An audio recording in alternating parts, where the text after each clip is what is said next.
We did it, baby. Oh, man. Hey guys, how's it going? It's Joe Man Luke. So that clip right there that you watched is me killing the final boss of the trial for our 4th Ascendency.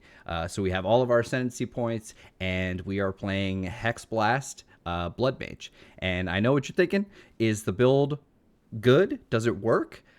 It's not bad, and it does do what it needs to do. It does have some problems, and it's actually currently suffering from a bug that we'll talk about, but the build works, and it is super fun to play, and I've been able to take it up to T15 plus maps. Just as a preface, I am a pretty average gamer. I played a lot of POE1, but I think I only ever killed the Uber Elder one time, and I did some late game maps, but I was never really that good at the game. And most of this build I pretty much put together on my own and was able to get pretty far once I started kind of taking the game seriously. I promise you that you can do it too. I'm nobody special, so I'm just going to tell you all about this build and what I did and the mistakes I made in order to get as far as I am, and what you can do to recreate it.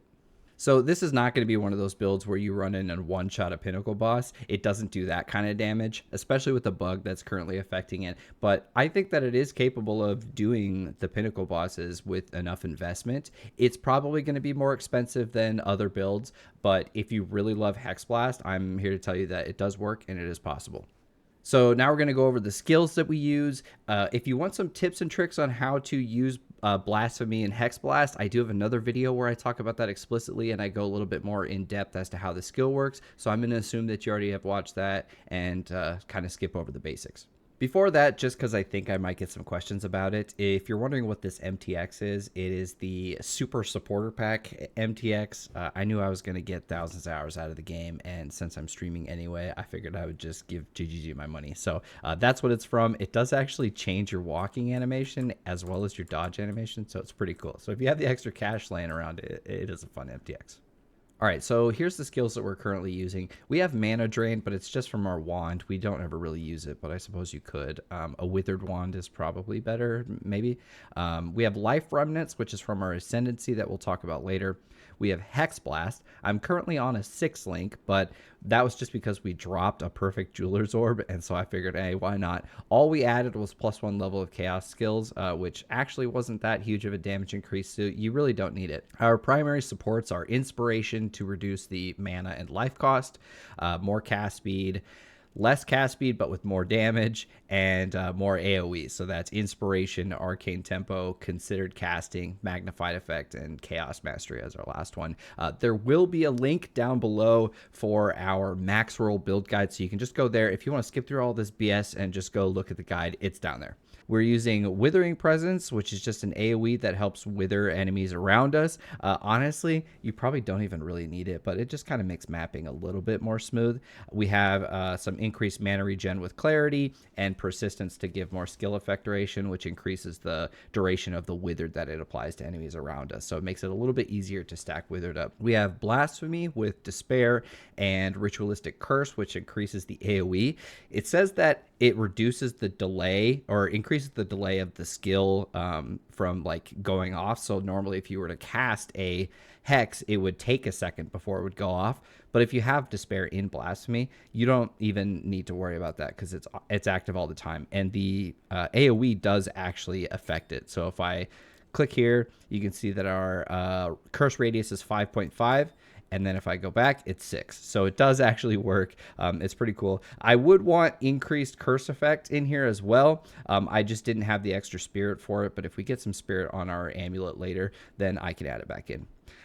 We have Contagion with Chaotic Freeze, and basically the Conk effect is useless here, but I just keep it here to store it so I can swap between Magnified Effect and Concentrated Effect. You know, if you're doing maps, you want to have more AoE, but if you're doing a boss or something, then you just want more damage if you don't need the AoE.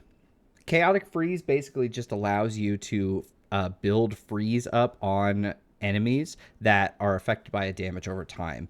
And so Contagion, it doesn't do like any damage relative to our build, but or our Hexblast, but it does allow us to freeze. So basically you put the freeze on the enemy with Contagion, and then as you hit them with Hexblast, it will build up chill stacks until it gets to 100%. And once it reaches 100%, then they will be frozen for like 2 or 3 seconds or so. And it's very powerful. It's very strong. I don't think we were able to freeze the boss in the trial at all. But for map bosses, you can freeze them within like 3 or 4 Hexblast hits. And then they're stunned forever. It's super fun. Then we have Eye of Winter. Now, Eye of Winter is a super powerful skill. Once again, this is not for damage at all. Really, all this is for is to inflict critical weakness, which basically is kind of like Wither. It puts stacks on an enemy and increases the crit chance against that enemy. Our base crit chance is something like 80% on Hexblast, I think. Let's see here if we can see. Yeah, 87%. So this basically puts us up to 100%. And then we also have Withering Touch, which applies Withered each time that they get hit from the skill that is in it. And we also have Unleash to cast multiple. So if you see here, when I cast Eye of Winter, it shoots out 3 of these eyes that fire a bunch of projectiles. If you shoot this on top of a boss, it will actually hit them like 100 times in a second. So what happens is that it basically instantly stacks Withering Touch up to the full stacks, which right now is 70% for us with our extra effective Withered from our passive tree. So some quick notes on the Withered debuff and how Withering Presence works. Withered increases chaos damage taken by the monster. It's a debuff that gets put on them, and it stacks up to 50% more damage taken normally.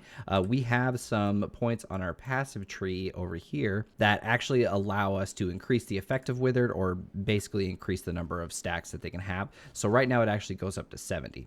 Withering Presence, basically every 1.73 seconds based off of gem level, it will wither enemies around you with 1 stack, and that wither duration is 5 seconds. It's increased with our skill effect duration mod here. So although our Eye of Winter will basically instantly stack it on bosses, Withering Presence will stack it on monsters around us without us having to use Eye of Winter, and it'll kind of help keep the stacks up. So it's not really necessary, but I like to use it just because it makes mapping a little bit quicker. The duration of these stacks is not reset every time they get a new stack, so you'll see the stacks drop off as time goes on. So Withering Presence really only allows you to get up to about 30 stacks or so if you have a high level gem with quality on it. All right, so let's jump into a map real quick and I can show you how the build plays. This is a rare T15 map, monster level 80, so we are pretty much up there in the map levels. So really, all you got to do is just run around, press 1 button for the majority of it. When we run into rares, we'll just cast our Eye of Winter on them. With our increased AoE, we can pretty much just shotgun, like, I don't know, maybe a third of the screen if there's a ton of monsters near each other. The only time that we really have a lot of trouble is in breaches or like deliriums or rituals, where if we get too many mobs around us and we aren't able to kill them fast enough, they can kill you from time to time. Survivability is probably our biggest weakness on this build that I'll talk about in a bit. But for the most part, it's a pretty smooth and snappy build that it wipes screens pretty fast, and we have a lot of room for improvement. And look at that right there. Nice Exalt, a nice T15 map. And I've been having a lot of fun playing it. So as you can see, Blasphemy automatically curses all the enemies around us, which allows us to just spam Hexblast on them over and over again. For the most part, with the damage we have now, we're able to one-shot most monsters. Rares do take maybe 2, 3, 4 hits, but with this much crit, you can see that he just pretty much exploded in 3 hits. Sometimes you will get him in 1 if there's enough monsters around, but this is with increased AoE in instead of concentrated effect. So you can see that as I run around, these guys get their withered stacks put on them over time, and you can see it's kind of around that 35. Oh, we got up to 40 there, 42, so that's about as far as it'll go. It's pretty hard to get much higher than that without actually casting Eye of Winter on them. If you need a little bit more damage against rares, you can always cast your Eye of Winter. You can see that he now has 8% crit. I can get that out up to 10, as well as the 70 wither stacks on him. So now we'll take a ton of damage. And keep in mind that this is a T15 with 80% increased monster life, so these guys are pretty tanky as is, and we'll see how the boss goes. All right, so we're at the boss. Let's swap out our area of effect for a concentrated effect. We're going to run in, cast Contagion for the freeze, cast our Eye of Winter, and then just go to town on him. See, he's already frozen. He can't move. There's nothing he can do. And he is a tanky boy. We'll reapply our Withered stacks. I usually cast it every once in a while just to make sure I have enough. They will build up a resistance to the freeze, so you can't just like permanently stun lock them, but it does reset after a certain period of time. So you can see there I did freeze him again. Mana is totally manageable with our current build, and there he goes. He's dead. 2 T15s and an Exalt. That's perfect. All right, so let's talk about our Ascendency. We are a crit Blood Mage, and that's pretty much the only way that you can build Blood Mage at the moment. It really wants you to build crit. There's a lot of people that build Blood Mages thinking that they can do damage over time. There's just no support for it, unfortunately. It seems like it should, but it just really doesn't. So you want to go crit, and it does have some weird quirks and features to it. It's also suffering from a very serious bug at the moment that will hopefully be fixed soon. So keep in mind that this video is on December 28th of 2024. Things may have changed after that, so just make sure that you keep up with those patch notes to see if any of this has changed. I wouldn't be surprised if some of these nodes got moved around or changed completely. So the first node that you have to take here is Sanguimancy. The big thing that it says is skills gain a base life cost equal to base mana cost. So that mana cost and life cost will both scale as you increase in gem level, as you have mana cost multipliers. So you can see right here that our Hexblast, it costs 152 mana and 162 life. I think the extra life cost might be from like a node I have somewhere. I'm not entirely sure why it's slightly more, but usually they're the same. So this can get really expensive and quite deadly if you're not careful. I actually had to remove my Sanguimancy point after I got my first Ascendency when I was leveling through the campaign because it was killing me and it didn't do enough to warrant the life cost. So you might be thinking, okay, it adds a life cost, which is bad. How do they make up for it? Well, they give you this skill called Life Remnants, which is a buff that is active all the time. It doesn't cost any spirit or anything, but basically what happens is that when you kill monsters, they have a chance to drop a health globe. If you ever played Diablo 3, it's very similar to the health globes. I think they're in Diablo 4 too. But when you pick them up, you will gain a certain amount of your life. So it says 374 life from that health globe. You can also spawn those health globes from critically hitting a target, but not more than every 2 seconds. So once again, they're incentivizing you to build crits. Now, these health globes can actually overflow your maximum life by up to 100%, I believe. So you can actually get up to like 4,200 life here from my 2,120 and 20 life, but you have to pick up a whole bunch of globes and not take any damage to get there. It is pretty good, but it is not nearly enough to cover the base life cost. So picking up one globe heals me for 374, but every cast of my Hexblast costs 162 life, and that's with the 40% reservation reduction from Inspiration. If I didn't have Inspiration on here, it would be over 300 life. So it's a little tough. So you might be thinking, okay, if this is so bad, how do I deal with that life cost? Well, my advice is to not even put any points into your Blood Mage Ascendancy until you can get to Vitality Siphon. Vitality Siphon gives you 10% of spell damage leached as life, which actually is very powerful. If you have 100,000 DPS and you leech 10% of that, you leech 10,000 life, and that's life leech works over 1 second. So over 1 second, you would leech 10,000 life. I only have 2,000 life, so that's 5 times my life total, and we are nearing that 100,000 DPS mark. So it's very, very strong. The way that life leech works is that it only works off of hits. So as you can see here, when you deal damage from a hit, some people get baited into thinking that their damage over time spells like Essence Drain or Contagion will actually proc this life leech. It does not. So you're going to struggle with this if you're trying to go a dot build. Unfortunately, Blood Mage is just not for dot builds. I got baited into it too. I was like, oh, that's going to be cool. I can have infinite curse duration, but it's just not built for curse builds. You go something else. Go Infernalist, go anything else.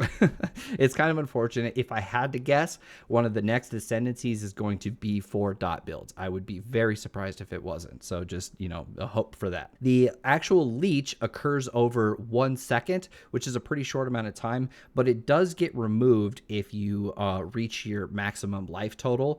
So we are essentially wasting a lot of life, but we can kind of talk about that later on how you might be able to fix that once you get really rich. So let's quick talk about some of these other nodes that we don't have.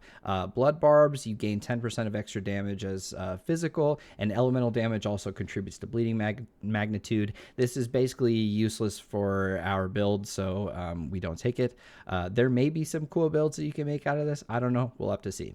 Open Source, your curses have infinite duration. I thought this seemed really cool when I made the Blood Mage, but Blasphemy functionally gives your curses infinite duration because they just never drop off as long as they're within the aura, so it's useless for us as well.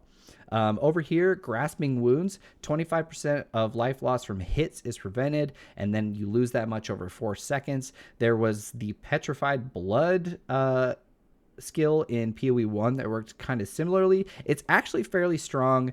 Functionally, this increases your life pool by 25%. That's what it does. You can still get one shot. It's not going to prevent you from getting one shot. They just have to deal more than that 125% of your total life. So the last one here is Crimson Power. You gain energy shield from equipped body armor as extra maximum life.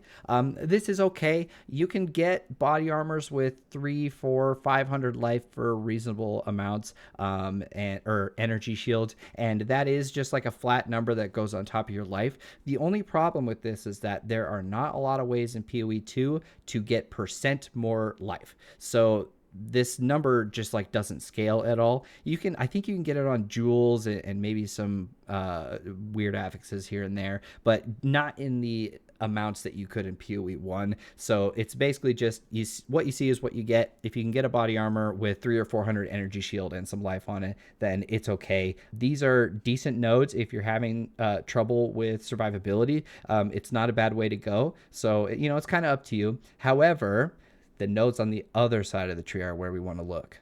So over here we have Gore Spike. Now Gore Spike is a 1% increased critical damage bonus per 40 life. This is very, very strong. However, it's bugged. Unfortunately, big sad. It does not work at all as far as we can tell. This should get fixed pretty quick, and if it does, then we will be cooking pretty good. Currently, with my 2,100 life, this is about a 50% crit damage bonus increase, which is really good. That's worth like, 3 or 4 passive points worth of crit damage, and this would only scale up as you get better gear and get more life. The life total I have now is actually pretty low, but you can get a lot more life than this. So when you take your Ascendancies, you want to basically do both your Ascendancies in the campaign before choosing any of your points. Then you go Sanguimancy, Vitality Siphon.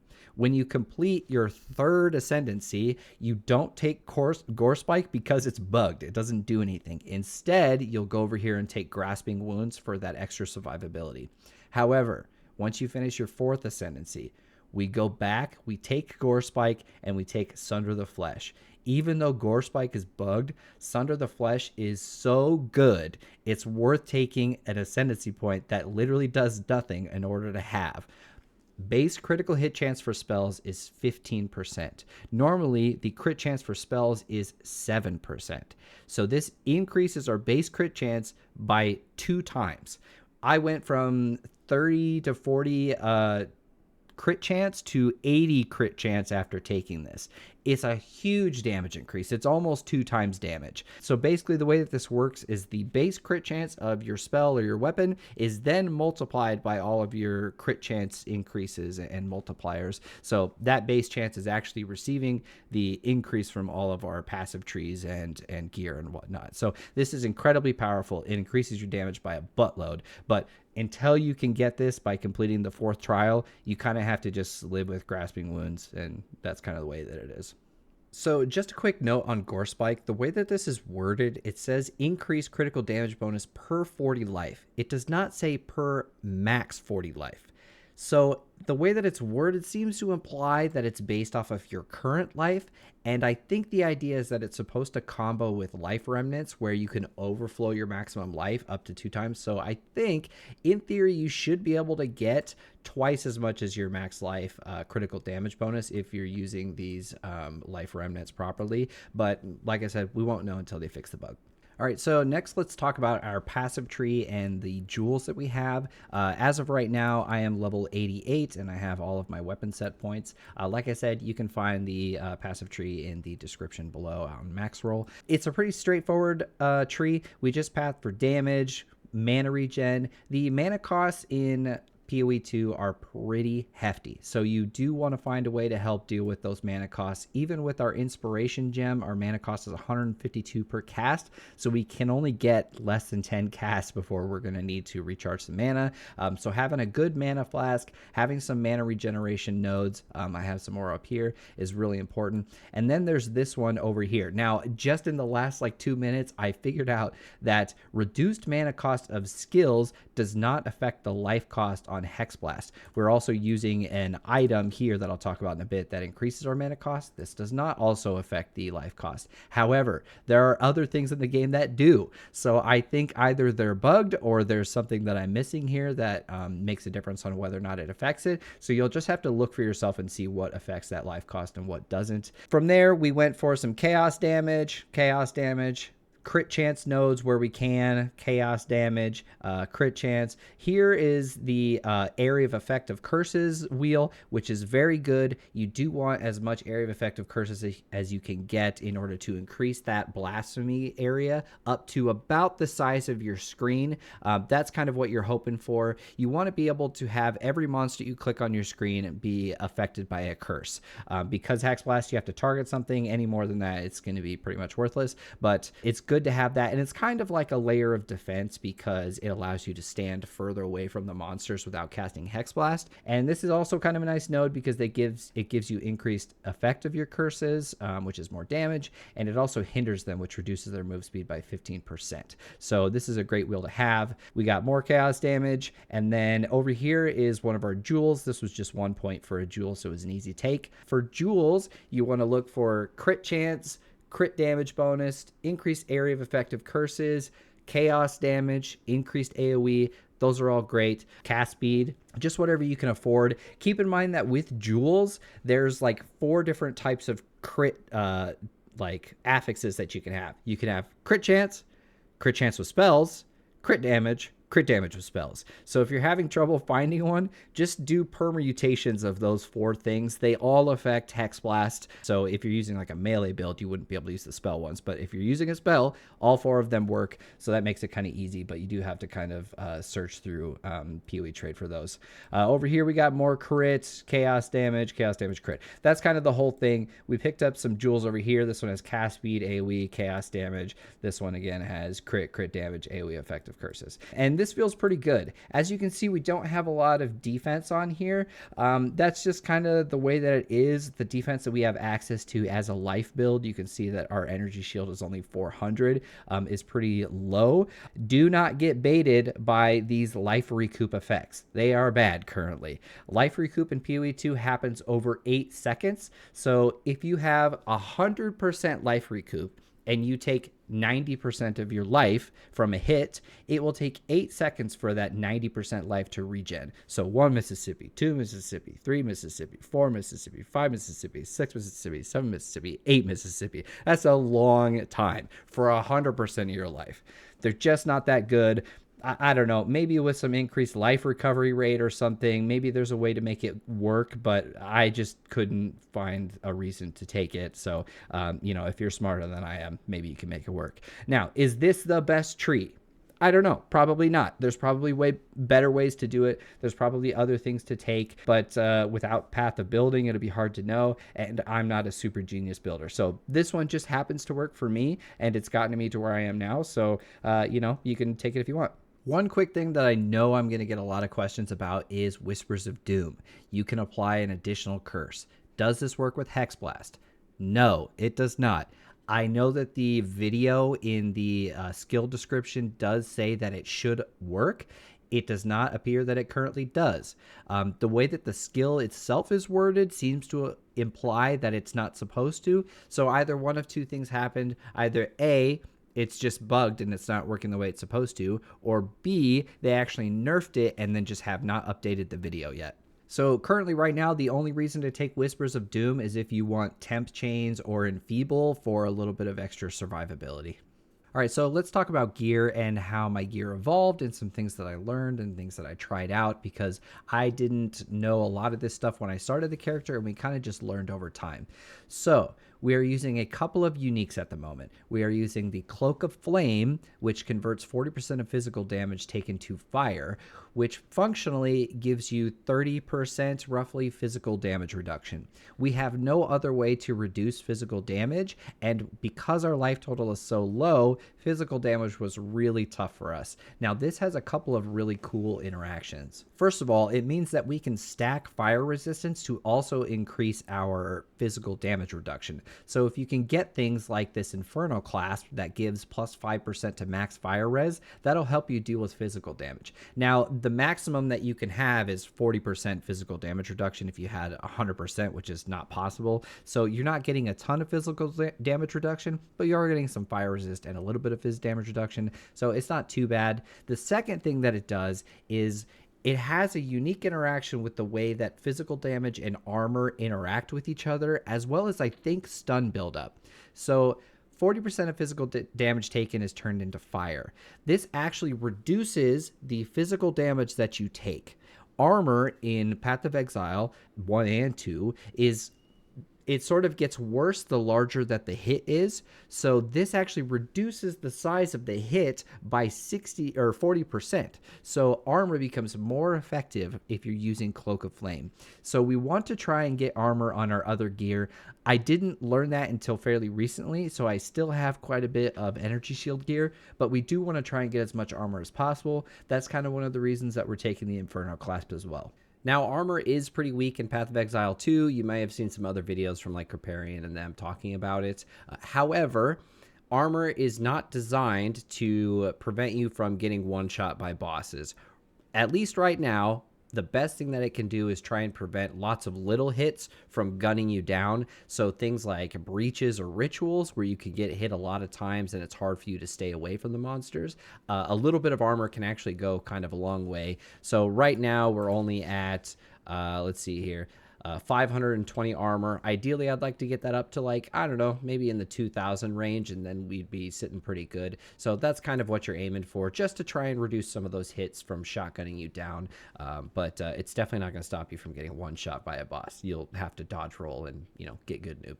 At least with what I could figure out, it seems like Cloak of Flame is the best way to deal with physical damage on this build. Most people that play this build use at Series Disdain to turn 25% of their max life to extra max energy shield, and then they stack energy shield. I just didn't really want to. It just didn't sound fun to me, but this is a pretty good way to go. You cannot take Chaos Inoculation with Blood Mage because every time you cast, it will just kill you. So you have to run some amount of life, and so kind of keeping that balance if you're running Energy Shield is important, but I wanted to try and go full life, so that's what we did.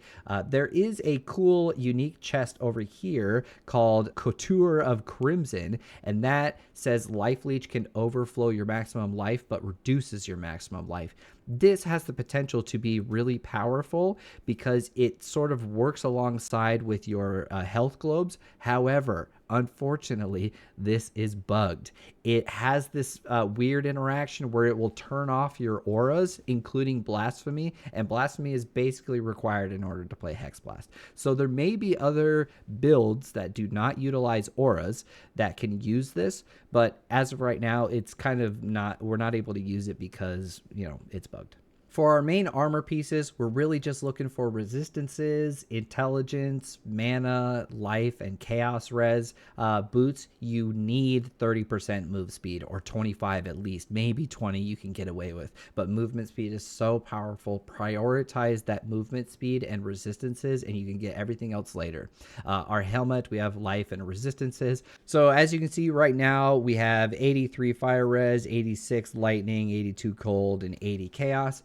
You get your Chaos Res through the Soul Cores of Takati. They're going for about 5 exalts at the moment, I think. They were a little bit cheaper when I bought them. They're about 3, and people are figuring out that they're quite good, but they're a great way to get Chaos Res. I'm also using this ring that gives me 16% Chaos Res and gives me a ton of crit chance and spell damage, but it also increases the mana cost of skills. I checked. This does not increase the life cost of Hexblast. It only increases the mana cost.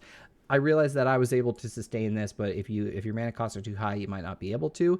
Is this best in slot? I don't know. Maybe. But it did give us a ton of damage. If you need more res, if you need more life, then just go for another ring. You can see over here, this ring has chaos damage, life, res, chaos resistance. Up here for our amulet, we have life, +2 to all level of all spell skills, which is a good damage increase, strength and intelligence. You will find that once you start getting into the high gem levels, getting enough intelligence and enough strength is actually kind of tricky. So you want to try and get intelligence where you can so that you can meet those requirements. And we also want as much strength as we can because that also gives us life. That's another way for us to stack life. Currently, right now, I have anointed this node over here, which is 36% increased damage if you've dealt a critical hit in the past 8 seconds. You can see I'm really close to this one. This was just fairly cheap and it was easy and I was out of points. So honestly, best case scenario, I swapped this out for something else, but right now that's what it is. As far as anoints go, the best possible anoint that you can get, I think, is fast metabolism. Life leech effects are not removed when unreserved life is filled. So life regen from life leech happens over 1 second, and it's completely, the remaining amount is completely removed as soon as you hit maximum life. It's irregardless of the extra life that we get from those health globes. So once you hit max life, it gets removed. This prevents that from getting removed, and so it will continue to happen. So if you drop down below that max life again, you will then zip back up with the remaining life regen that you have. This can be super powerful in like breaches and against bosses, to where if you get hit, you'll have, with our 10% spell damage leeches life, you can have 10, 20, 30,000 life leech sort of banked up over 1 second. Your health bar will go down and then it'll immediately pop back up. Unfortunately, this is an extremely expensive node to get. It costs like, I don't know, 12 or 15 divines or something like that at this time. So there's plenty of other options. You kind of just want to look around and see what you can get. If you need mana regen, if you need damage, if you need a little bit of survivability or something, this is a great one here. It's kind of a middle of the road cost. Gain Arcane Surge when you deal a critical hit and some mana regen. That's a good one. For a little while, I was running Direct Approach, 40% increased crit chance against enemies that are affected by no elemental ailments. But then I realized that our chill effects from our Eye of Winter was making this not work, so it's no good. So just take what you think might be best. There's not anything that's super necessary that we need to take for this build. For our weapons, we want spell damage, chaos damage, level to all chaos spell skills, regular spell skills, increased crit chance, increased crit damage. Those are all great. We want to get as much damage as possible on our wand or our staff. You can use a staff too. There's really no reason you can't. For our focus over here, we are using one that gives us crit chance, chaos damage, cast speed, chaos res. I think I actually crafted this one myself, if I recall correctly. So it is possible to get these, but they can be a little bit expensive. Weapons are usually pretty cheap. If you are struggling with survivability, or you don't have a Cloak of Flame set up yet, you can use a shield. There's really no reason you can't. You can get one that requires strength and intelligence, because you're gonna have enough strength for it if you're, getting as many strength nodes as you can. And you can get life and increase block chance on it. Block chance is very good. A lot of the times I found that when I was dying, it was because I was getting shotgunned by monsters that shoot 50 projectiles all at once. This will block 100% of the damage from those hits, and I notice a very significant increase in survivability when I have my shield on versus when I have it off, but you will lose a ton of damage for it. But if you just need damage, just go a focus, because you can't get those same affixes like cast speed and chaos damage and stuff on a shield.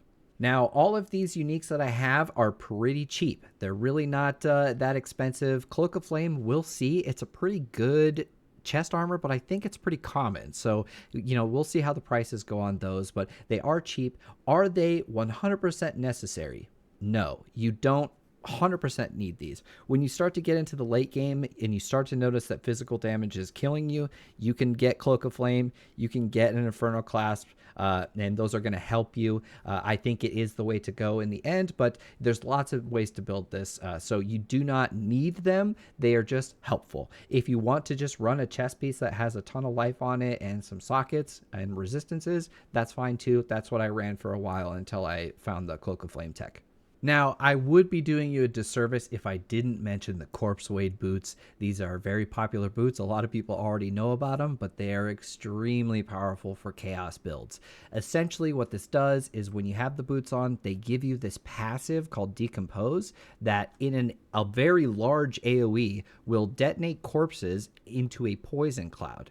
This poison cloud does chaos damage, and from what I've heard, actually scales with crit. It has something to do with the poison damage being based off of the explosion that happens, which itself doesn't seem to do any damage, but that explosion can crit, which then increases the poison damage. That's just what I heard, but these are extremely powerful boots. They scale with basically all of the stats that we take, so if you like this kind of playstyle, I really just wanted to stick to only Hexblast, but they're really good. They're super fun for breaches and things like that. So I'll show you some gameplay here. Okay, so this is just a tier 7 map, just because it messes up my resistances when I have these boots on. They just don't have any res on them. So if we kill these monsters here, you'll see they'll explode into this poison cloud. And if you watch this guy come in here, he will instantly die. The damage is very significant. You can run supports inside of this Decompose. So usually you take the support that adds an extra poison stack. So it'll deal basically twice as much damage. All it does is reduce the duration of the poison. But as long as they're standing in the poison cloud, that does not matter at all because it will constantly reapply the poison. So it's basically 2 times damage for the poison. The Corpse Wade boots are a super fun play style. If you like that kind of thing, it is super powerful. There's a weird interaction with this MTX where it actually doesn't work if you're using this King of Faradun body armor because we don't actually step. We just float around, and it says it triggers on skill step. So it's coded super weird and it doesn't work. So I have to take my MTX off if I use these boots. So keep that in mind. A weird interaction. The other issue with the boots is that they are really hard to proc if you're on a boss that does not spawn minions. So bosses that do spawn minions, super powerful. The poison cloud is huge. It covers like the entire screen. So your boss will pretty much guaranteed be in the poison cloud. But if it doesn't have any minions, as far as I know, the only way to spawn them is with minions, and then there's a passive or a support gem, I think, that turns them into corpses. But I think that Decompose will just kill your minions as soon as they spawn, and they spawn pretty slowly. So there may be a build in there where you can use these as like your primary damage source even for bosses, but it just wasn't what I wanted to invest into. I really just wanted to make Hexblast the primary focus of the build. So that's pretty much it for the build. Hopefully you enjoyed it. Let me know what you think in the comments below. If you came up with any cool tech, like you found some uniques that work really sweet with Hexblast or something, let me know. I'm interested to see all that. If you're interested in watching me play this build and try out some pinnacle bosses, that's kind of the next step for us. Get some better gear and try some bosses.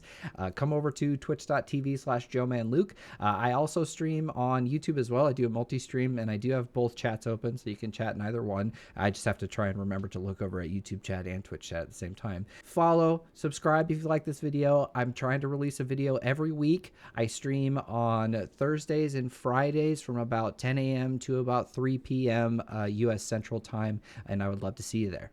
Before we go, I will leave you guys with some footage of me killing a T15 boss with 2 Atlas modifiers that give +1 to monster level, so it's kind of a T17, and that was before we did our 4th Ascension. Then after that, I'll show you some footage of us making pretty quick work of a tier 16 boss after we got that 4th Ascension. Hope you enjoy. Peace out. Okay. Oh no, this is... okay. Well...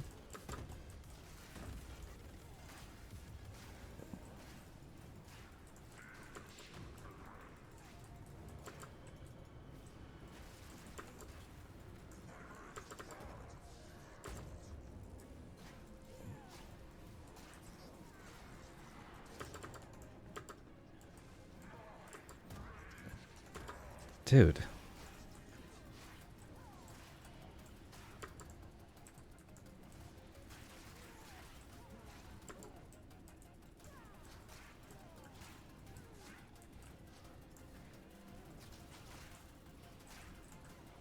All right. Nice. Okay. So if you use that other, yeah, when it works.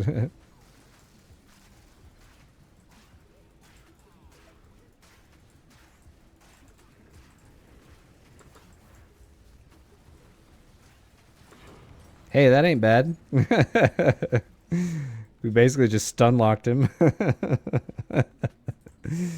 Nice.